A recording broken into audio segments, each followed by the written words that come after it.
Yes, ఇప్పుడు MP elections రాబోతున్నాయి కాబట్టి అన్ని పార్టీస్ కూడా ఎంపీ ఎలక్షన్స్ మీద ఫోకస్ పెట్టాయి. అట్లనే ఆకర్ష్ అంటే పార్టీల ఆకర్ష్ కొనసాగుతోంది అని చెప్పొచ్చు. ఎందుకంటే బీజేపీలో నిన్న సిట్టింగ్ ఎంపీ బీఆర్ఎస్కి సంబంధించిన sitting MP B B Patil join అయినరు. అండ్ ఇంకో ఎంపీ కూడా నాగర్ కర్నూలుకి సంబంధించిన ఎంపీ రాములు కూడా జాయిన్ అయ్యారు. సో ఏం జరుగుతోంది మరి? బీజేపీ ఇంత యాక్టివ్ ఇప్పుడు ఎలక్షన్ మూమెంట్లో కావడానికి రీజన్ ఏంటి? డైరెక్ట్గా సిట్టింగ్ ఎంపీస్ని ఆకర్షిస్తోంది కాబట్టి ఒక్కసారి మాట్లాడే ప్రయత్నం చేద్దాం. మనతో పాటు ఉన్నారు బీజేపీ ప్రధాన కార్యదర్శి ప్రకాష్ రెడ్డి గారు. సార్ నమస్తే. సార్ నమస్తే. సార్ ఏం సార్, ఎంపీ ఎలక్షన్స్ రాగానే పార్టీల ఆకర్ష అనేది స్టార్ట్ అయిపోతుందా? అదే జరుగుతోందా ఇప్పుడు బీజేపీలో? ఇప్పుడు మాకేమో ఆకర్షు, వాళ్ళకేమో వికర్షు.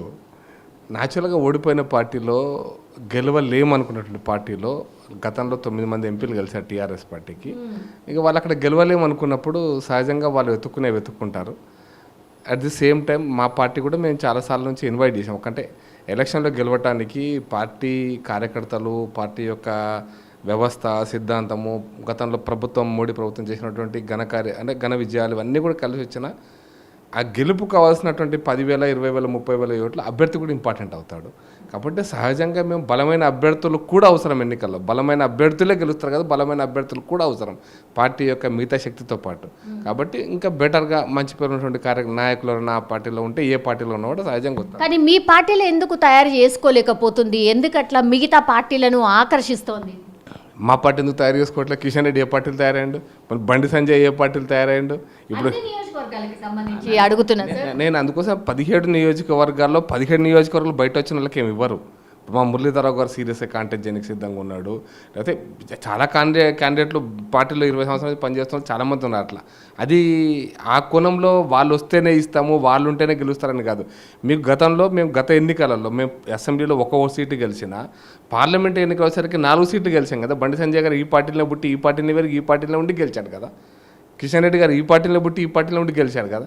గతంలో గెలిచిన ఎమ్మెల్యే నరేంద్ర గారు ఈ పార్టీలో పుట్టాడు కదా. దత్తాత్రేయ గారు ఈ పార్టీలో పుట్టి ఎంపీ అయ్యాడు, గవర్నర్ అయ్యాడు, ఎమ్మెల్యే గెలిచాడు. కాబట్టి బయట పార్టీలకి వెళ్ళి వస్తేనే మాకు ఉంటుంది అనేటువంటి అభిప్రాయం కరెక్ట్ కాదు. అట్ ది సేమ్ టైం మంచి నాయకులు ఏ పార్టీలో రావాలని కోరుకుంటాం. అయితే వాళ్ళు వస్తున్నారు కాబట్టి మా మూల సిద్ధాంతాన్ని మార్చుకొని మేము పార్టీ పనిచేయట్లేదు. నరేంద్ర మోడీ గారు ఆ పని చేయట్లేదు, అమిత్ షా గారు లేరు.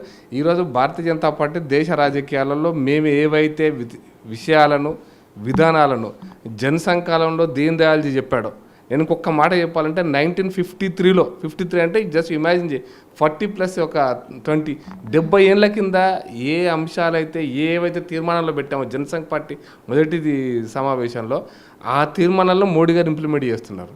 కాబట్టి సహజంగా మాకు ఎన్నికల్లో గెలవటం ఇంపార్టెంట్, గెలిచిన తర్వాత వాటిని అమలు చేసేటువంటి విషయం. కాబట్టి మేము పార్టీ వ్యవస్థాగతంగా కార్యకర్త నిర్మాణం ఇది ఒక అంశమైనప్పటికీ కూడా గెలుపు కూడా ఇంపార్టెంటే కదా. మేము 272 సీట్లు పైన గెలవాల్సిందే కదా అధికారంలో ఉండాలంటే. అధికారం ఉన్నప్పుడే కొన్ని ఇటువంటి 370, 370 ఆర్టికల్ తీసేయడం కానీ, అయితే మిగతా మేమైతే సిద్ధాంతాన్ని చెప్తున్నామో వాటిని అమలు చేసే అవకాశం అప్పుడే వస్తుంది. కాబట్టి మేము దానికోసమే కొన్నిసార్లు కొత్త వాళ్ళని కూడా ఆకర్షిస్తాం. అందుట్లో మంచి వాళ్ళు ఉంటే ఆకర్షిద్దామని, మంచి వాళ్ళని తీసుకొని అభ్యర్థులు ఇస్తారు. ఈ వాతావరణం మొత్తం స్టేట్లో ఏర్పడితే 17 సీట్లు ఖచ్చితంగా. ఎక్కడ సార్ ఎట్లయితుంది సార్? బండి సంజయ్ పోటీ చేస్తే ఓడిపోయారు మొన్న అసెంబ్లీలో, దాని తర్వాత అరవింద్ గారు పోటీ చేస్తే ఓడిపోయారు. ఎంపీ క్యాండిడేట్స్లే ఎమ్మెల్యే లాగా ఓడిపోయారు. మరి ఇప్పుడు ఎంపీలుగా ఎట్లా గెలుస్తారు అనుకుంటున్నారు? కిషన్ రెడ్డి గారు కూడా ఎమ్మెల్యే ఓడిపోయిండు, అదే కిషన్ రెడ్డి గారు ఎంపీ కూడా గెలిచిండు. కాబట్టి ఒక్కొక్కసారి ఏమంటే మొన్న అసెంబ్లీ ఎలక్షన్స్లో తెలంగాణ రాష్ట్రంలో ఏర్పడ్డటువంటి వాతావరణం ఏంటంటే ఒక 2 రకాల, ఒకటేమో నెగిటివ్ వాతావరణం కూడా. బీజేపీ బీఆర్ఎస్ ఒకటే కాబట్టి బీఆర్ఎస్ అంటే విపరీతమైన కోపం ఉన్నటువంటి అయితే పర్సెంటేజ్ ఆఫ్ ఓట్స్ అది 10% కావచ్చు. 110 మందే ఉంటారు, 100 మంది అట్లాగే ఉంటారని కాదు. 10 మందో 12 మందో 15 మందో బీజేపీకి వేసిన బీఆర్ఎస్ కలిసిపోతాయేమో, లేదా బీఆర్ఎస్కు సీటు తక్కువడితే బీజేపీ చేస్తుందేమో. కాబట్టి 80% బీఆర్ఎస్ గెలవద్దు అనుకునేటువంటి వాళ్ళు కాంగ్రెస్ పార్టీ కోటేశారు. అది సహజంగా వచ్చినటువంటి ఒక నెగిటివ్ డిస్కషన్ వచ్చింది. మా మీద వ్యతిరేకత కాదు. రెండో పాయింట్ ఎక్కడ వచ్చిందంటే బీఆర్ఎస్ను ఓడించాలి కానీ బీజేపీకే సత్తా లేదు. ఇది పాజిటివ్. బీజేపీకి సత్తా లేదు కాబట్టి 80% బీఆర్ఎస్ ఓడిపోవాలంటే కాంగ్రెస్ గెలవాలి అనేటువంటిది రెండో ఆయన. ఒకటేమో బీజేపీ బీఆర్ఎస్ ఒకటి, రెండోది అంటే బీజేపీని బీఆర్ఎస్ నిలువరించలేదు అనేటువంటి రెండోది. ఈ రెండు కోణాల నుంచి కాంగ్రెస్ పార్టీ గెలిచింది. అయితే ఇప్పుడు జరుగుతున్న ఎలక్షన్స్ దేశ రాజకీయాలలో బీఆర్ఎస్ అనేటువంటి పార్టీ ఇప్పుడు ఇన్సిగ్నిఫికెంట్ అయిపోతుంది. ఎందుకు ఇన్సిగ్నిఫికెంట్ అయితే అంటే గతంలో 2014లో 15 సీట్లు గెలిచినారు. వాళ్ళు సాధించింది ఏం లేదు, అయిపోయింది చరిత్ర అది. 2019లో 9 సీట్లు గెలిచారు. అప్పుడు ఇక్కడ రాష్ట్రంలో ప్రభుత్వం ఉంది. నిజం చెప్పండి 88 సీట్లు అసెంబ్లీలో గెలిస్తే 16 సీట్ల 16 బీజేపీ బీఆర్ఎస్ గెలవాలి, కానీ గెలవలే, అది వేరే విషయం. అంటే గెలవకపోవడానికి విశ్లేషణ వేరే విశ్లేషణ. కానీ అట్ ది సేమ్ టైం ఇప్పుడు 9 కాదు 3 గెలిచినా 2 గెలిచినా 1 గెలిచినా ఏం చేస్తారు? ఈ 2 సీట్లతో వీళ్ళు ఏం చేయబోతారు? తెలంగాణ ఉద్యమ కాలంలో ఉద్యమాన్ని పార్లమెంట్లో లేపాలా, పార్లమెంట్ జాతీయ స్థాయిలో ఉద్యమం యొక్క రిఫ్లెక్షన్స్ కనపడాలనుకుంటారు. మీరు 10 ఏళ్ళ అధికారంలో ఉన్నారు, తెలంగాణ వచ్చింది 10 ఏళ్ళ అధికారంలో అయిపోయింది. మీరు అధికారంలో ఉన్నప్పుడే 9 మంది ఎంపీలు తెలంగాణ రాష్ట్రం కోసం చేసింది ఏమి లేదు. కాబట్టి ఇప్పుడు కొత్తగా 4, 3, 2, 1 గెలుస్తారు అనుకుంటే గెలిస్తే ఏమవుతుంది? వాళ్ళు ఏం చేస్తారు? ఢిల్లీలో పోయి పార్లమెంట్లో పోయి వాళ్ళు ఏం చేస్తారు? గతంలో ఏం చేస్తారంటే 2004లో కాంగ్రెస్ పార్టీకి మళ్ళీ అవసరమైతే సపోర్ట్ ఇచ్చినట్టుగా ఏదో ఒక పార్టీకి సపోర్ట్ ఇవ్వాల్సిందే, వాళ్ళు ఏదో ఒక కూటమికి సపోర్ట్ ఇవ్వాలి. మొన్నటి వరకు మీకే కదా సార్ సపోర్ట్ చేసింది బీఆర్ఎస్ పార్టీ. గెలిస్తే ఏం చేస్తుంది అంటే వీళ్ళు గెలిస్తే అగైన్ మీకే సపోర్ట్ చేస్తారు కదా. ఆ ప్రయత్నం కూడా జరుగుతోంది. కేసీఆర్ గారు మిమ్మల్ని కలిసే ప్రయత్నం చేస్తున్నారు అనేది కూడా బాగా చర్చ నడుస్తోంది సార్. అందుకోసం చెప్తున్నా, ఇంతకుముందు చెప్పింది కూడా బీజేపీ బీఆర్ఎస్ ఒకటి అంటే తప్పుడు చర్చ ఒకటి, ఇప్పుడు మీరు చెప్తున్న కూడా ఒక తప్పుడు చర్చ. బీఆర్ఎస్ పార్టీ మొదటి 14-19 మధ్యలో ఉన్నటువంటి కాలఖండంలో బీఆర్ఎస్ పార్టీ బీజేపీకి కొన్ని అంశాల వారీగా మద్దతు ఇచ్చినమాట వాస్తవం. కానీ 19 నుంచి అంటే మా రాష్ట్రపతి అభ్యర్థి కోటేశారా, ద్రౌపది ముర్ము గారు కోటేశారా, మా ఉపరాష్ట్రపతి అభ్యర్థి కోటేశారా? మన పార్లమెంట్లో అనేక చట్టాలు వచ్చినాయి. ఏ చట్టానికి నేను సూటి ప్రశ్న మీరు లేవనెత్తారు కాబట్టి చెప్తున్నా, ఏ చట్టానికి 2019 నుంచి 2024 మధ్యలో ఇప్పుడు పార్లమెంట్ చివరి పార్లమెంట్ వరకు ఈ 5 సంవత్సరాలలో ఏ చట్టానికి బీఆర్ఎస్ పార్టీ బీజేపీ మద్దతు ఇచ్చింది చెప్పండి? 370కి మద్దతు ఇచ్చిందా, లేకపోతే ఇంకో చట్టానికి మద్దతు ఇచ్చిందా చెప్పండి? ఏ చట్టం? అదే సార్, ఎందుకు ఏమైంది అంటున్నా. ఏమైంది అంటే గంత మంచిగా దోస్తాని ఉండే అసలు ఏమైంది, ఏడ జడింది అనేది అందరు క్వశ్చన్. మరి మీరే చెప్పాలి సార్. 2004లో మన మన్మోహన్ సింగ్ గారు ప్రధానమంత్రి కావడానికి కేసీఆర్ గారి యొక్క 6 ఎంపీలే కారణమైనవి. మరి ఏడైంది కాంగ్రెస్ పార్టీకి? కాంగ్రెస్ పార్టీలో క్యాబినెట్ మంత్రి ఈయన మన్మోహన్ సింగ్ గారు ప్రధానమంత్రి ఉన్న దాంట్లో కేసీఆర్ గారు మంత్రి. ఏడైంది కేసీఆర్ తోటి? అందుకోసమనే బీఆర్ఎస్ పాత్ర ఇంతే ఉంటుందని చెప్తున్నా. మళ్ళీ నేను క్లారిటీ చెప్తున్నా, వాళ్ళ సొంత అవసరాలు కావచ్చు, వాళ్ళ పైరవీలు కావచ్చు, వాళ్ళ పార్టీ యొక్క అవసరాలు కావచ్చు, రాజకీయ అవసరాలు కావచ్చు, ఈ మూడింటికి ఏ పార్టీ అంటే కనెక్ట్ అవుతుందో ఆ పార్టీకి మద్దతు చేయడానికి పనికోసం తప్పిస్తే ఇంకా వీళ్ళు సాధించేది ఏం లేదు. నేను పాయింట్ అక్కడే చెప్తాను. వీళ్ళు చేయగలిగింది ఏం లేదు. పార్లమెంట్లో ఏదో ఒక పార్టీకి వాళ్ళ రాజకీయ అవసరం కోసం ఏదో పార్టీ పంచన చేరాల్సి వస్తుంది. అది మాతో చేస్తారా వాళ్ళతో చేస్తారా అనేది వేరే విషయం. మేమే గెలుస్తున్నప్పుడు మాతో చేయాల్సిన అవసరం ఏముంది? మేమే 14 సీట్లు గెలవాలని మేము కోరుకుంటున్నాం కదా. మేమే గెలవాలనుకుంటున్నప్పుడు మా పంచన చేయాల్సిన అవసరం ఉంది. ఆయన గెలిచే 9 సీట్లు మాకు ఇవ్వండి, అదేదో మేమే చేస్తాం కదా. మా పంచన చేరేటోళ్ళ గురించి మాకెందుకు ఇంకా? అవును సార్, ప్రధాని వచ్చినప్పుడు కూడా సీఎం రాలేదు, బాగా సభలల్లా అవినీతిపరుడు, కుటుంబ పాలన ఇట్లా బాగా చర్చలల్లా ఆర్ స్టేజ్ పైన నుంచే చెప్పి వెళ్ళిపోయినరు. కానీ ఏం చర్యలు తీసుకోలేదు అని పబ్లిక్లో బాగా నాటుకుపోయింది సార్. అది అంటే మీరు డిఫెండ్ చేయలేకపోయినరా? పబ్లిక్లోకి పోతుంటే కూడా మీరు ఆపలేకపోయినరా? బండి సంజయ్ని మార్చడం ఒక రీజన్ అయిందా, లేకపోతే కవిత గారిని అరెస్ట్ చేస్తారు అన్నారు, అదొక రీజన్ అయిందా? ఏమైంది? అవినీతి పరులు లేదా మాకు ఏటీఎం అయింది, ఇవన్నీ ప్రధానమంత్రి దగ్గర నుంచి అందరూ మాట్లాడినాయి కదా. కరెక్ట్, అది అందరూ మాట్లాడినాయి కదా. నేను ఒక ప్రశ్న అడుగుతున్నాను మిమ్మల్ని, డైరెక్ట్ ప్రశ్న మీ ద్వారా టీవీ ప్రజలకు కూడా. రేవంత్ రెడ్డి గారు దొంగ లంగా ఇట్లా డబ్బులు తిన్నాడు, అవినీతి పడని చెప్పిండు కదా. ఈ రాష్ట్రానికి ముఖ్యమంత్రి అయింది కదా. కేసీఆర్ ముఖ్యమంత్రిని దించేసిండు కదా. మరి ఒక్క కేసులు ఇప్పటిదాకా చిన్న కేసు మంత్రివర్గంలో ఉన్న ఏ ఒక్క మంత్రి మీద కూడా ఇప్పటిదాకా కేసు పెట్టలే కదా. గొర్రెల కేసు అంటే ఆఫీసర్ల మీద కేసు, లేకపోతే ఇంకొక బర్రెల కేసు అంటే ఆఫీసర్ల మీద కేసు, చేపల కేసు అంటే ఆఫీసర్ల మీద కేసు, శాండ్ అంటే ఆఫీసర్ల మీద కేసు. మన మంత్రివర్గ సహచరులు ఒక్కళ్ళు అంటే వాళ్ళకి ఏమి జరగలేదు, వాళ్ళంతా నీతి మంత్రులు మంత్రివర్గ సహచరులు ఇంక్లూడింగ్ కేసీఆర్ గారు. మరి ఎందుకు చేయలేకపోతుండ్రు రేవంత్ రెడ్డి? అందుకోసమనే చట్టాలకు కూడా కొన్ని పరిధులు ఉన్నాయి. ప్రభుత్వ వ్యవస్థ కొన్ని పరిధులు ఉన్నాయి, కార్యనిర్వాహక వ్యవస్థ వేరు. మేము అందుకోసం మేము చాలాసార్లు టీవీలో చెప్పేవాడిని, అరే ఆఫీసర్స్ మీరు ఫైల్ రాసేటప్పుడు you should be careful while writing the files అని చెప్తే వాళ్ళకి అర్థం కాదు. ప్రభుత్వం చెప్పినట్టు వినాలి, ప్రభుత్వం చెప్పినట్టుంటే మీకు ఇక్కడ ఆదిలాబాద్ ట్రాన్స్ఫర్ చేస్తారు, అడవులో పడేస్తారంటే భయంతో ఉంటారు. ట్రాన్స్ఫర్ చేసేయగలిగే దమ్ము మాత్రమే అంటే ఆ పరిధి మాత్రం ప్రభుత్వానికి ఉంది. కానీ చట్టంలో ఒక ఐఏఎస్ ఆఫీసర్, ఒక సెక్రటరీ ఇది తప్పు అని రాస్తే దాన్ని మంత్రి కూడా ఏం చేయాలనో కొన్నిసార్లు వెనక ముందు ఆలోచించాల్సి వస్తుంది. కాబట్టి ప్రభుత్వం ఏ ప్రభుత్వాలైనా వాళ్ళ గులాంగిరి చేసే పని ఆఫీసర్ చేయడం మూలంగా ప్రభుత్వాలలో ఉండేటువంటి మంత్రులు కూడా అవినీతికి పాల్పడే అవకాశం ఉంది. ఇప్పుడు మేడిగడ్డ ప్రాజెక్టే ఉంది, కేసీఆర్ అద్భుతమైన ప్రాజెక్టు, 1 కోటి ఎకరాల మాగాని నా కాన్సెప్ట్ కళల కాన్సెప్ట్, అది పెద్ద టూరిజము ప్రపంచ ప్రఖ్యాతిగాంచింది, ప్రపంచంలో ఇటువంటి గట్టనే కట్టలేదు. ఏమైంది కదా మరి? దానికి బాధ్యులు ఎవరు?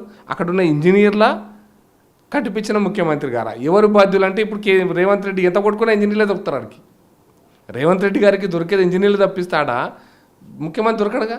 అందుకోసమనే బీజేపీ కూడా జాతీయ స్థాయిలో ఇక్కడ సిబిఐకి డైరెక్ట్గా అలో లేదు, లేదు సిబిఐకి అలో లేదు ఎక్కడ కూడా. మీకు డైరెక్ట్ సిబిఐ అందుకోసం ప్రజలకు ఉండేటువంటి తప్పుడు కాన్సెప్ట్ ఏంటంటే సిబిఐ 3 సందర్భాలలోనే సిబిఐ వస్తుంది.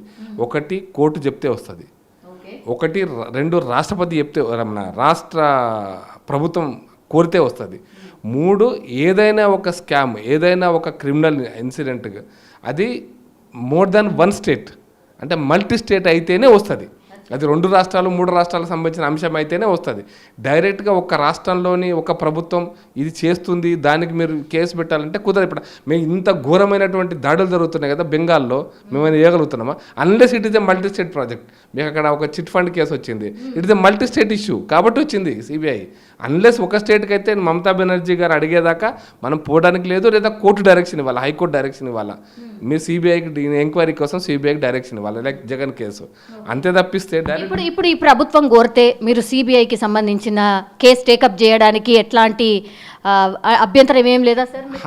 ఈ రాష్ట్ర ప్రభుత్వం కోరితే 100% మాకు ఎటువంటి అభ్యంతరం లేదు, ఏ కేసులైనా సరే. ఇది ఆర్ వెరీ క్లియర్. రాష్ట్ర ప్రభుత్వం ఇప్పుడు జగన్ గారు ఒక వాళ్ళ బంధువులకి వివేకానంద రెడ్డికి సిబిఐకి ఇచ్చారు కదా. ఎందుకు ఇచ్చారు? జగన్ కోరితేనే సిబిఐకి వచ్చింది, లేకపోతే జగన్ కోరకపోతే సిబిఐ రాదు, స్టేట్ పోలీస్ ఉంటుంది. ఇప్పుడు ఏమంటే దెర్ ఆర్ 2 సెగ్రిగేట్ చేయాలి. నేను కాంగ్రెస్ పార్టీ నాయకులను మీ ద్వారా ప్రజలు కూడా చెప్పదలుచుకున్నా, కాళేశ్వరం ప్రాజెక్టు ఏటీఎం అయిందన్నా మేము, లేకపోతే అవినీతి జరుగుతుందన్నాము, కాళేశ్వరం ప్రాజెక్టులో ఘోరంగా తప్పులు జరుగుతున్నాయి, మేము అప్పుడు చెప్పిన మాట వాస్తవం. పార్లమెంట్లో ఇప్పుడు ఉత్తమ్ కుమార్ రెడ్డి గారు మంత్రి, జలవనరుల శాఖ మంత్రి, ఆయన కూడా ఆయన అప్పుడు పార్లమెంట్ సభ్యుడు, ఒక ప్రశ్న అడిగిండు పార్లమెంట్లో, ఏటీఎం మన కాళేశ్వరం ప్రాజెక్టులో అవినీతి జరిగిన విషయం మీ దృష్టికి వచ్చిందా, వస్తే ఏ రకమైన అవినీతి ఉంది, దాని మీద ప్రభుత్వం తీసుకున్న చర్యలు ఏమిటి అని ప్రశ్న అడిగాడు. ఇంగ్లీష్లో అంటే do have received any complaint allegations అంది, కరప్షన్ అలిగేషన్ అంది Kaleshwaram but ever that is అడిగాడు. సమాధానం ఏం తెలుసా? కాళేశ్వరంలో అవినీతి జరిగినట్టుగా మాకు ఎటువంటి సమాచారం లేదు అని కేంద్ర ప్రభుత్వం పార్లమెంట్లో ఆన్సర్ చెప్పింది. అది చెప్తున్నప్పుడు అగో చూసినావా బీజేపీ బీఆర్ఎస్ ఒకటే, ఎందుకంటే అవినీతి లేదని చెప్తారు కదా వాళ్ళు. ఈడ మాట్లాడతారు, అడవై పార్లమెంట్ ఇట్లా మాట్లాడతారా బీఆర్ఎస్ లొల్లి. తేడా ఏంటంటే పార్లమెంట్లో సమాధానం చెప్పేటప్పుడు చాలా స్పష్టంగా కింది చదవరు, మనం చదవం కింది చర్చించని చేస్తాం. కాళేశ్వరానికి సంబంధించి కేంద్ర ప్రభుత్వము 1 రూపాయి కూడా ఇవ్వని మాట వాస్తవము. కాబట్టి కేంద్ర నిధులతో జరగనప్పుడు కేంద్ర ప్రభుత్వం నేరుగా జోక్యం చేసుకోవడానికి అవకాశం లేదు.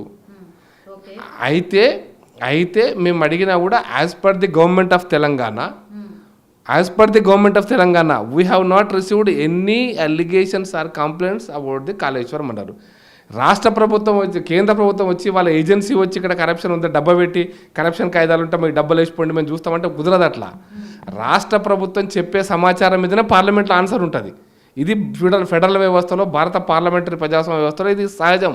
ఇక లేదు అంటే మీకు బీజేపీ అన్నారు కదా, లేదన్నారు కదా అంటే కాదు. అది రాష్ట్ర ప్రభుత్వం ఇచ్చిన సమాచారం మేరకు ఇప్పటి వరకు ఎటువంటి లిఖితపూర్వకమైనటువంటి మాకు ఆరోపణలు అందలేదు. ఇది కరెక్ట్. అంటే ఈ ఆన్సర్ చదవకుండా మొదటి సెంటెన్స్నే కట్ చేసి మీరు పెట్టేసేస్తే బీజేపీ ఎటువంటి ఆరోపణలు అందలేదు అని మాకు అన్నారంటే కైపాయి. అందుకోసమనే మొత్తం ప్రశ్న అది 2 పేజీల సమాధానం ఉత్తమ్ కుమార్ రెడ్డికి ఇచ్చారు కదా. మరి ఉత్తమ్ కుమార్ రెడ్డి తెలియదు ఆయన మాట్లాడుతున్నప్పుడు ప్రభుత్వ వ్యవస్థ ఎట్లా నడుస్తుంది, పార్లమెంటరీ ప్రజాస్వామ్యాలు వాళ్ళు కూడా ఉన్నారు కదా, ఎంపీలు ఉన్నారు, మంత్రులు ఉన్నారు, రాష్ట్ర మంత్రులు ఉన్నారు. కాబట్టి వాళ్ళు ప్రొసీజర్స్ తెలియక మాట్లాడుతున్నారు అనుకుంటారు కాదు. పొలిటికల్ ఆరోపణలు చేయడానికి చాలా సింపుల్గా చేస్తాం కానీ ప్రొసీజర్స్ వాళ్ళకు తెలుసు, మీకు తెలుసు, నాకు తెలుసు. బట్ అన్ఫార్చునేట్లీ ఆ పొలిటికల్ సిస్టంలో ఇటువంటి ఆరోపణలు బట్టగాల్చి మీద చేసే ఆరోపణలు. కానీ ఇప్పుడున్న పొలిటికల్ సినారియో మొత్తం మేడిగడ్డ సుట్టే తిరుగుతుంది సార్. రాజకీయం మొత్తం మేడిగడ్డ సుట్టే తిరుగుతుంది. ఇవి ఇంపాక్ట్ చూపిస్తాయి అనిపిస్తుందా ఈ ఎంపీ ఎలక్షన్స్లో? ఖచ్చితంగా ఉంటుంది. అంటే ఇప్పుడు అందుకోసం బీఆర్ఎస్ పార్టీ అధికారంలో ఉన్నప్పుడు మన అందరం కూడా చాలా చెప్పుకున్నావు, కేసీఆర్ తిమ్మిని బంబింగ్ చేస్తాడు, అరే కేసీఆర్ వాగ్దాటి ముందు మిగతా వాళ్ళంతా వేస్ట్, కేసీఆర్ ఏమన్నా వేసి పవర్లోకి వస్తాడు పోయి. కేసీఆర్ కొంచెం తక్కువ వచ్చి నాకు కాంగ్రెస్ పార్టీలో కూడా ఆయన మనసులో పంపించి గెలిపించుకొని తెప్పించుకుంటాడు. కాంగ్రెస్ పార్టీ అభ్యర్థులు కూడా ఫండింగ్ చేస్తుండే. ఇవన్నీ మనం చర్చించుకున్నాం ఎలక్షన్ల ముందర. బట్ ఏమీ జరగలేదు. అసలు విషయం ఏంటంటే మేడిగడ్డ ప్రాజెక్టు యొక్క అసలు పరిస్థితి ఎన్నికల సందర్భంగా బయటకు వచ్చింది, ఇప్పుడు ఇంకా బయటకు వస్తుంది. ఎందుకంటే ప్రభుత్వం మారినప్పుడు ప్రభుత్వం దగ్గర రికార్డెడ్ ఫైల్స్ ఉంటాయి. ఆ ఫైల్స్లో సెక్రటరీ ఏం రాశాడు, ఇంజనీర్స్ ఏం రాశాడు, ఫైనాన్స్ మినిస్ట్రీ ఏం రాసింది, ఫైనాన్స్ క్లియరెన్స్ ఏమున్నాయి, గవర్నమెంట్ ఆఫ్ ఇండియా నుంచి ఏమేమి క్లియరెన్స్ రావాలి, ఏం వచ్చినాయి, ఏం రాలేదు, ఇంటర్నెట్ ఇన్ డీటెయిల్డ్ రిపోర్ట్స్ అంతా వాళ్ళ దగ్గర ఉంటాయి. ప్రభుత్వం అంటే బయట పెట్టాలని మేము కోరుకుంటున్నాం. Medigadda will be certainly an important issue in the next elections, next parliament elections. మీ స్టాండ్ ఏముండబోతోంది సార్? పార్టీలు పక్కన పెడదాం సార్, ప్రజలకు ఇబ్బంది కాకుండా అంటే ఇక్కడ ఉన్నోళ్ళు కావచ్చు, మీరు కేంద్రంలో ఉన్నోళ్ళు కావచ్చు, ప్రజలు కోరుకుంటుంది ఒకటే, దీనికి సొల్యూషన్ ఏంది? ఇట్లా కొట్టుకోవడమేనా, మాటల దాడి చేసుకోవడమేనా? దీనికి ఏమైనా సొల్యూషన్ చూస్తారా లేదా? మేము మొన్న అసెంబ్లీలో కూడా చర్చ జరిగింది. ఒకరోజు అంతా నీటి ప్రాజెక్ట్ మీద జరిగింది, మేడిగడ్డ మీద కూడా జరిగింది చర్చ. మేము బీజేపీకి అడుగుతుందంటే రేవంత్ రెడ్డి గారు ఒక 2 ఏళ్ల కింద ఆయన ఎంపీకి ఉన్నప్పుడు 7 కింద ఏం బండి సంజయ్ గారు, ఏం కిషన్ రెడ్డి గారు నాకు అమిత్ షా అపాయింట్మెంట్ ఇప్పిస్తారన్నారు. మొత్తం అవినీతి డాక్యుమెంట్స్ అన్నీ ఉన్నాయి. నేను ఇవన్నీ తీసుకపోయిస్తే ఖచ్చితంగా కేసీఆర్ జైలుకు పోతాను. మొత్తం సాక్ష్యాలు నా దగ్గర ఉన్నాయి. ఈ సాక్ష్యాలతో రుజువు చేసుకోలేకపోతే నేను రాజకీయ సన్యాసం పుచ్చుకుంటా, దమ్ముందా మీకు అని ప్రశ్నించాడు. సాక్ష్యాలు అన్నీ ఉన్నాయి కదా రాష్ట్ర ప్రభుత్వం దగ్గర. అది రేవంత్ రెడ్డి గారు స్టేట్మెంట్ ప్రకారమే మీకు రికార్డు దొరుకుతుంది కదా, ఏ ఛానల్కి పోయినా రికార్డు దొరుకుతుంది అని మాట్లాడింది.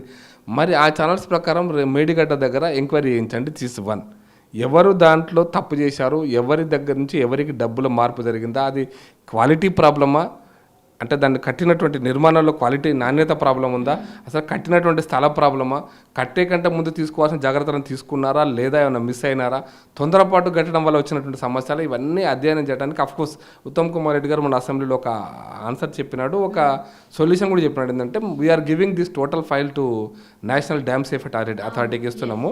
Let the dam safety authority certify that. దీన్ని రినోవేట్ చేద్దామా, అంటే మొత్తం డిస్మాంటిల్ చేసి కొత్త మేడిగడ్డ మళ్ళీ ఒక బ్యారేజ్ కడదామా, లేదా ఈ ఉన్నటువంటి కొంత కుంగిపోయినటువంటి ప్లేస్ని కడదామా? ఇది నాట్ ఓన్లీ మేడిగడ్డ, లేదు అన్నారం సుందిళ్ళలో కూడా ఈ ప్రాబ్లం ఉంటుందా? ఉంటే ఇవన్నీ స్టడీ చేసిన తర్వాత ఆ రిపోర్ట్ వచ్చిన తర్వాతనే దానికి ఏం చేయాలనేది మేము నిర్ణయం తీసుకుంటాం. అప్పటిదాకా మేము నిర్ణయం తీసుకునేది ఏం లేదని చెప్పాను. ఎందుకంటే ఎక్స్పర్టైజ్డ్ ఒపీనియన్ రాకుండా మళ్ళీ దాన్ని ఆ పిల్లర్స్ కడతామని పొలిటికల్ పర్సన్ చెప్పినా ఉపయోగం ఉండదు. కాబట్టి తెలంగాణ ప్రజలకు ఆన్సర్ ఏంటి అంటే, తెలంగాణ ప్రజలు మేడిగడ్డ దగ్గర ఉన్నటువంటి ప్రాజెక్టు అది పనికొస్తుందా పనికిరాదా తెలంగాణ ప్రజలకు మేము చెప్పాలన్నా, పొలిటికల్ పార్టీ చెప్పాలన్నా, ఉత్తమ్ కుమార్ రెడ్డి చెప్పాలన్నా, ఎక్స్పర్టైజ్డ్ ఇంజనీర్స్ చెప్పాలన్నా?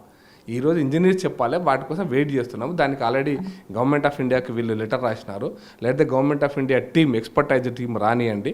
వచ్చినాక అసలు జియోగ్రఫికల్గా, జియోలాజికల్గా ఆ సైటు కరెక్టా, ఎంత డెప్త్లో అది ఇసుక ఉంది, ఆ ఎంత డెప్త్కు పోయి దాన్ని బ్యారేజ్ నిర్మాణం చేయాలా, ఇప్పుడున్న ఇసుక కాకుండా ఇంకా ముందుకు పోవాలన్నా, వెనకకు పోవాలన్నా, ఆల్ దీస్ థింగ్స్ ఇవన్నీ కూడా ఇఫ్స్ అండ్ బట్స్ చాలా ఉన్నాయి. కాబట్టి అప్పుడు అది వచ్చేదాకా వెయిట్ చేయాలి తప్పిస్తే ప్రజలకు ఏం చెప్తాం? ఇప్పుడు కేటీఆర్ లాంటి వాళ్ళు దుందుడుకు మాటలు, నేనేమంటుంటే ఒక చదువుకున్నారే కానీ చదువురాని మాటలు మాట్లాడితే అర్థం లేదు.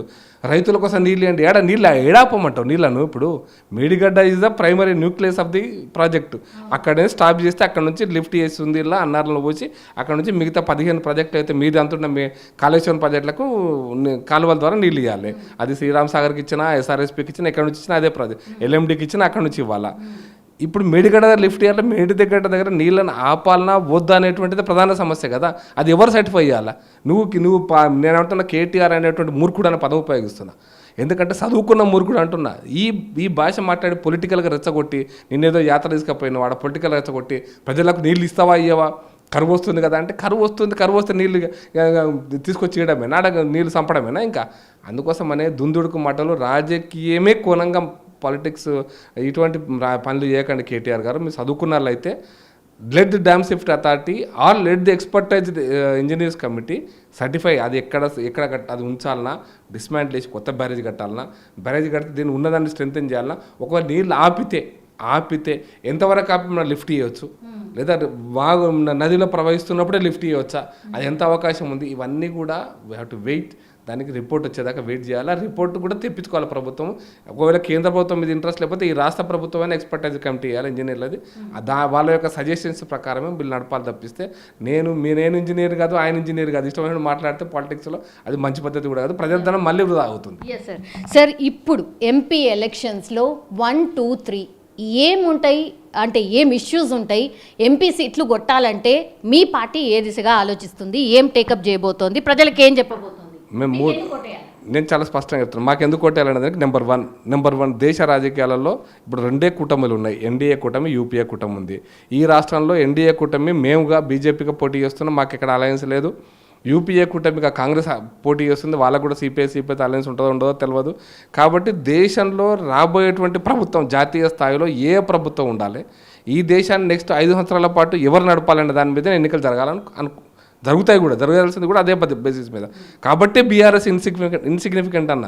The role of BRS in the next parliament elections are insignificant. వాళ్ళకేం వాళ్ళ పాత్ర లేదు, వాళ్ళది ఏం లేదు, వాళ్ళకి ఉండాల్సిన. So you decided that BRS ఇక సంపేయాలి అని ఫిక్స్ అయినట్టు? మేము సంపాలని కాదు, వాళ్ళ బాధ్యత వాళ్ళకు లేదు. ఇప్పుడు నేను ఒక పాయింట్ చెప్తాను. టీఆర్ఎస్ పార్టీని బీఆర్ఎస్ కన్వర్ట్ చేసినప్పుడు, బీఆర్ఎస్ అనే పార్టీ పెట్టి తెలంగాణ కోసం పుట్టిన పార్టీ, తెలంగాణ వాదాన్ని పక్కన పెట్టి నేను చేసేసుకుని నేను కాదంటలేను, తెలంగాణ వాదాన్ని పక్కన పెట్టి కేసీఆర్ గారు అదే సందర్భంలో జాతీయ రాజకీయాలను ప్రభావితం చేయడం కోసం నేను బయలుదేరుతున్నా అని చెప్పినాడు. ఆయన బయలుదేరలే. దేశంలో ఎన్ని ప్రాజెక్టులు కట్టాలి, ఎన్ని టీఎంసీల నీళ్ళు ఉన్నాయి, ఇంత పవరు, ఇంత ఇన్ఫ్రాస్ట్రక్చరు, ఇంత వ్యవసాయం, ఇంత కథ ఏవో చెప్పినాడు. ప్రజలు నమ్మలే. అక్కడ సంగతి దేవుడికి ఇక్కడనే నమ్మలే. మహారాష్ట్ర, కర్ణాటక లాంటి సీట్లలో కాంటెస్ట్ చేయడానికి వాళ్ళకి దమ్ము కూడా లేదు, కెపాసిటీ కూడా లేదు. ఒక ప్రాంతీయ పార్టీ బీఆర్ఎస్ మార్చుకున్నది ప్రాంతీయ పార్టీ. తెలంగాణ రాష్ట్రంలో ఓడిపోయిన పార్టీ 4 సీట్లు, 5 సీట్లు, 3 సీట్లు గెలిచినా కూడా 8 సీట్లు గెలిచినా అనుకుందాం. అప్పుడు గెలిచే అవకాశమే లేదు, కానీ వాళ్ళు గెలిచే 0నే, కానీ గెలిచినా చేయగలిగింది ఏం లేదు. కాబట్టి తెలంగాణ రాజకీయాలకు కరెక్ట్గా సూటిగా ప్రశ్నిస్తే దేశంలో నరేంద్ర మోడీ ప్రభుత్వం ఉండాలన్నా, బీజేపీ నాయకత్వంలో బీజేపీ ప్రభుత్వం ఉండాలన్నా, బీజేపీ ఏతర ప్రభుత్వం ఉండాలన్నా, ఇది తెలంగాణ ప్రజల ముందు ఉన్నటువంటి సవాల్ అంతే. ఇంకా వేరే చర్చ లేదు ఇక్కడ. ఎందుకంటే జరుగుతున్నాయి పార్లమెంట్ ఎన్నికలు, ఎంపీలు గెలిచినా ఈ రాష్ట్ర ప్రభుత్వం మారేదేం లేదు. 17 ఎవరు గెలిచినా, బీఆర్ఎస్ గెలిచినా ఈ రాష్ట్ర ప్రభుత్వం మారేది లేదు. బెస్ట్ ఎగ్జాంపుల్ రాజస్థాన్లో అసెంబ్లీలో బీజేపీ ఓడిపోయింది పోయినసారి, 25 బీజేపీ గెలిచింది. కానీ అశోక్ గెహ్లాట్ 5 సంవత్సరాలు ముఖ్యమంత్రిగా ఉన్నాడు. కూల్చే ప్రయత్నాలు అయితే జరుగుతూనే ఉన్నాయి కదా, ఈడ కూడా బెదిరిస్తున్నట్టున్నారు కదా సార్. లక్ష్మణ్ గారు మొన్న మాట్లాడుతూ కూడా ఇంకా 2-3 నెలల తర్వాత ఈడ కూడా ఉండదు అని. సార్ కూల్చే కుట్ర ఏంది సార్? అట్లా ప్రభుత్వం సుస్థిర ప్రభుత్వం ఉంది, ఎందుకు ఇట్లా ప్రయత్నాలు జరుగుతున్నాయి అనేది ఒక చర్చ ఉంది సార్ మీ మీద. అసలు ఇంట్రెస్టింగ్ ఏంటంటే ఈ ప్రయత్నం అనేది ఎవరు చేస్తారు? నేను ప్రకాష్ రెడ్డిని, నేను కిషన్ రెడ్డి గారు, లేకపోతే ఇంక లక్ష్మణ్ గారు, ఇంకెవరన్నా కాంగ్రెస్ ఎమ్మెల్యేలో, కాంగ్రెస్ ఎంపీలో, కాంగ్రెస్ నాయకులతో మాట్లాడకుండా మేమే మాట్లాడతామా? మీరు లాజికల్గా చెప్పండి. కాంగ్రెస్ నాయకులు అంటే వన్ సైడ్ ఉంటుందా? లవ్ ఏమని ఎప్పుడన్నా అంటే కాంగ్రెస్ పార్టీలోంచి ఉన్న అసమ్మతి, అంటే కాంగ్రెస్ పార్టీ అసమ్మతిని మీరు రాజేసుకుంటారు కదా, మేము కాదుగా రాజేసేది. కాంగ్రెస్ పార్టీలో ముఖ్యమంత్రిని గౌరవించరు, ముఖ్యమంత్రిని ఇంకొక ఉప ముఖ్యమంత్రిని పెడతారు, మంత్రులందరూ కూడా ఎవరికి వాళ్ళు ఇండిపెండెంట్గా యాక్ట్ చేస్తారు. ఒక ఆయన ఎమ్మెల్యే ఒక పార్టీ నాయకుడు జాయిన్ చేసుకుంటే అటెండ్ చేసుకుంటే ఇంకో ఎమ్మెల్యేలు పెడతాడు. ఆయన రేవంత్ రెడ్డి వర్గం. కాంగ్రెస్ పార్టీలోనే వర్గాలు ఉంటాయి. కాంగ్రెస్ పార్టీ అదొక రాజకీయ సిద్ధాంతం ఉన్న పార్టీ కాదు, రాజకీయ కోణం ఉన్న పార్టీ, ఒక ఆలోచన ఉన్న పార్టీ కాదు. లూప్ హోల్స్ పట్టుకొని మీరు మెల్లగా స్టార్ట్ చేస్తారు. మేము స్టార్ట్ చేయడం కాదు. నేను నిన్న హిమాచల్ ప్రదేశ్లో జరిగినటువంటి సంఘటనలో వీరభద్ర సింగ్ అని మా తప్పు పక్కన పెడదాం, మాది ఏందనేది పక్కన పెడదాం. వీరభద్ర సింగ్ గతంలో ముఖ్యమంత్రి హిమాచల్ ప్రదేశ్, ఆయన కొడుకే చెప్తున్నాడు నాకు గౌరవం లేదు, నేను ఇంత పెద్ద సీనియర్ లీడర్ను, నాకు ఆ ముఖ్యమంత్రి కోసం అపాయింట్మెంట్ ఇస్తలేడు, అందుకోసమే నేను నిరసన చెప్పిన. అంటే ఏదో వాళ్ళు డ్యామేజ్ కంట్రోల్ కింద వాళ్ళు చేసుకుంటున్నారు. అంటే కాంగ్రెస్ పార్టీని ఎవ్వరు పడగొట్టరు మేడం. నేను చాలా క్లారిటీగా చెప్తాను. కాంగ్రెస్ పార్టీని ఎవరు మేమేదో కుట్ర చేస్తాం, ఎవ్వరు కుట్ర అయ్యారు. కాంగ్రెస్ పార్టీకి వాళ్ళే కుట్రలు చేసుకుంటారు. అది సహజమైనటువంటి లక్షణం. దాని గురించి కాంగ్రెస్ పార్టీ అట్లా లేకపోతే అసహజం. అట్లా లేకపోతే అసహజం, ఉంటే సహజం అది. కాబట్టి కాంగ్రెస్ పార్టీలో మన వీళ్ళు ఉంటా, అశోక్ చవాన్ ఉంటాడా, మన ఈయన ఉంటాడా, ఆయన ఉంటాడా, లేకపోతే జ్యోతిరాజ్ సింధియా ఏం చేస్తాడు, ఇవన్నీ కాంగ్రెస్ పార్టీ వాళ్ళకి వాళ్ళు. ఇప్పుడు దిగ్విజయ్ సింగ్ ఒక రాజకీయం, అశోక్ గెహ్లాట్ ఒక రాజకీయం, లేకపోతే కమల్నాథ్ ఇంకో రాజకీయం. సార్ అన్ని పార్టీస్లో గ్రూప్స్ ఉన్నాయి సార్, మీరు అట్లా అనడానికి లేదు. మీ దాంట్లో లేవా సార్? ఉన్నాయి కదా మీ దాంట్లో కూడా గ్రూప్స్. నేను మా దాంట్లో గ్రూప్స్ అంటే మేము ఇంటర్నల్గా కొంతమంది ఫ్రెండ్స్, బట్ అల్టిమేట్గా వీ హ్యావ్ అన్ ఐడియాలజీ. నాకు ఈ ఒక సంఘటన ఇష్టం లేకపోయినా నేను అంటే బ్రాడర్ విజువల్స్ అంటే ఒక కోణం ఉంటుంది కదా, అంటే ఆ లక్ష్యం కోసం పనిచేస్తున్నప్పుడు ఈ పదవులు, ఈ అధికారం, ఈ యాక్టివిటీ నన్ను గౌరవించారా, కుర్చీ ఇచ్చారా, కుర్చీ లేదా, చాలా చిన్న విషయాలు, వాటి గురించి ఆలోచించాం. అందుకోసం లక్ష్యం లేనటువంటి పార్టీ కాంగ్రెస్ పార్టీ. నీ లక్ష్యం ఏదో తెలియదు. ఇప్పుడు మేము చాలా స్పష్టంగా జాతీయవాదము, ఈ దేశాన్ని మహోన్నతమైన దేశంగా నిర్మాణం చేయటం, పరంవాయి బస్తీ తీసుకుపోవడం మీ దేశాన్ని అనుకున్నప్పుడు, ఇంకా మాకు అది లక్ష్యం ఫిక్స్ అయినప్పుడు ఇవన్నీ చిన్నవి కదా. ఏక జన్మకి ఆ బారు హో ఇసి హేతు జీవనధారాన్ని మేము కోరుకుంటున్నప్పుడు, ఈ జీవితమే చిన్నదైనప్పుడు ఈ పార్టీ ఇంకా చిన్నది కదా. అందుకోసం పార్టీలో అంతర్గతంగా వ్యక్తులు వస్తుంటారు, పోతుంటారు. ఎంతమంది చూడలేదు, నేను చాలామంది చూసిన కొట్లాడుకున్న వాళ్ళు, మీటింగ్లో తిట్టుకున్న వాళ్ళ సంఘటనలు కూడా చూసిన నా సుదీర్ఘమైనటువంటి రాజకీయ జీవితంలో. కాబట్టి అవన్నీ కూడా మాకు చాలా చిన్నవి ఇంటర్నల్ విషయాలు. బట్ ఓవరాల్గా ఐడియాలజికల్ లైన్ లేనటువంటి పార్టీ కాంగ్రెస్ పార్టీ. అక్కడ గ్రూపులే ఉంటాయి, ఐడియాలజీ లేదు, పాడు లేదు, ఇంకేమీ లేవు. అధికారము, గ్రూపులు, పవరు ఈ సెక్టార్లో పనిచేస్తుంది. దానికో సిద్ధాంతం లేని పార్టీ కాబట్టి లక్ష్యం అనేటువంటిది నిర్ణయించబడలే కాంగ్రెస్ పార్టీ. కాబట్టి లక్ష్య సాధన అనేటువంటిది వాళ్ళకు కోణమే లేదు. కాబట్టి వాళ్ళ దాంట్లో 196 గ్రూపులు ఉంటాయి, ఆ గ్రూపులలో ఇది ఒక భాగం. కాబట్టి వాళ్ళే పడగొట్టుకుంటారు. రేవంత్ రెడ్డి గారికి నేను అప్పుడప్పుడు జోకేసి ఉంటాను, నెక్స్ట్ ఎలక్షన్స్ తర్వాత ఏముంటుందంటే అది రేవంత్ రెడ్డి కాంగ్రెస్ ఉంటుంది, రేవంత్ రెడ్డి కాంగ్రెస్ పార్టీ ప్రభుత్వం ఉంటుందా, లేకపోతే ఇంకోవారు ప్రభుత్వం ఉంటుందా తెలియదు. కాంగ్రెస్ ప్రభుత్వం ఉంటుందా అంటే రేవంత్ రెడ్డి అయితే ముఖ్యమంత్రి ఉంటుండొచ్చు, కాంగ్రెస్ ప్రభుత్వం ఉంటుందా లేదా తెలియదు, మరి తెలియదు. అందుకోసం ఇట్లా ఎన్నో చర్చలు జరుగుతుంటాయి. కాబట్టి కాంగ్రెస్ పార్టీని ఎవ్వరు పడగొట్టారు, కాంగ్రెస్ పార్టీకి ఎవ్వరు కుట్రయ్యారు, వాళ్ళే కుట్రలు చేసుకుంటారు, వాళ్ళే పీక్కుంటుంటారు, ఒకటి కాలు పైకి తోడు కాలు గుంజుకుంటుంటారు. కాబట్టి కాంగ్రెస్ పార్టీ గురించి నిశ్చింతగా ఉంటాం మేము. ఆ పార్టీ అధికారంలోకి వస్తే ఎవరికి ఏం ప్రాబ్లం ఉండదు, అన్ని గుంజుకుంటూనే ఉంటాం అనుకుంటాం మేము. ఎన్ని సీట్స్ వస్తాయి సార్? మేము లక్ష్యం 17. మళ్ళీ క్లారిటీగా ఇప్పుడు మీకు 4 సీట్లు తగ్గించాం అనుకోండి, 4 సీట్లు ఏ సీటు తగ్గినా అంటారు, మాకు అట్లా అది ఉండనే ఉండదు. రెండో పాయింట్ చెప్తా, చాలా క్లారిటీగా ఉన్నది ఏంటంటే, నిజంగా జాతీయ రాజకీయాల మీద ప్రజలకు అవగాహన వచ్చి జాతీయ రాజకీయాలు వాళ్ళని ప్రభావితం చేస్తే పక్కా 10 గెలిచే అవకాశం ఉంటుంది. అవి లేదనుకోండి, అట్లా లేదు మాకు మరీ బాగా మోడీ ప్రభుత్వం వ్యతిరేకం ఉందనుకోండి, 2 సీట్లు కూడా గెలిచే అవకాశం ఉంటుంది. అంటే నేను ఎగ్జాంపుల్ చెప్తున్నా. కాబట్టి మేము విశ్వాసం ఉన్న ఈరోజు దేశ రాజకీయాల పరిస్థితులను మీరు ఆ ముఖ చిత్రాన్ని ముందర పెట్టుకుంటే మోడీని లేదా బీజేపీ ప్రభుత్వాన్ని నిలువరించగలిగేటువంటి శక్తి గతంలో అసెంబ్లీ ఎన్నికలలో మా పట్ల ప్రజలకు ఎటువంటి అభిప్రాయం ఉందో ఏదో దేశ ప్రజలందరికీ కూడా కాంగ్రెస్ పట్ల అటువంటి అభిప్రాయం ఉంది. అంటే కాంగ్రెస్ పార్టీ బీజేపీ నిలువరించలేదు, కాంగ్రెస్ పార్టీకి ఆ శక్తి లేదు, కాంగ్రెస్ పార్టీ అంత దమ్మున్న నాయకత్వం కూడా అంత లేదు. కాబట్టి ఇక మోడీ తప్ప మనకు ఎవరు లేరనేటువంటి ప్రజల భావన ఉంది. కాబట్టి ఖచ్చితంగా 15-16 గెలిచిన ఆశ్చర్యపోవాల్సిన అవసరం లేదు. కాబట్టి ఆ వాతావరణం వచ్చిందనుకోండి, ఎవరు ఆపలేరు. ఇప్పుడు మీకు రాజస్థాన్లో కూడా 25కి 25 గెలిచిన ముఖ్యమంత్రి ఆడ బీజేపీ కాదు, కాంగ్రెస్. ఘోరంగా ఓడిపోయినాం. ఛత్తీస్గఢ్, మధ్యప్రదేశ్లో కూడా లాస్ట్ టైం, కర్ణాటకలో కూడా లాస్ట్ టైం మా ప్రభుత్వం లేదు, అయినా 25 సీట్లు మేము గెలిచినాం. కాబట్టి పార్లమెంట్ ఎన్నికలలో జాతీయ రాజకీయాలను, బీజేపీ ప్రభుత్వాన్ని, మోడీ నాయకత్వం లేని ప్రభుత్వాన్ని, వాళ్ళు చేసినటువంటి కార్యక్రమాలను ప్రజలు బేరోజు వేసి దాని ఆధారంగా ఓట్లే ఎన్నికలు జరిగితే తెలంగాణలో ఖచ్చితంగా మేము 17 సీట్లు గెలుస్తాం. అదే ఆధారంగా జరిగితే ఇంకేమైనా ఫ్యాక్టర్స్ ఇన్ఫ్లుయెన్స్ చేస్తా అనేది టైం టు టైం వచ్చేటువంటి దాన్ని బట్టి డిసైడ్ అవుతుంది. Thank you sir, thank you so much.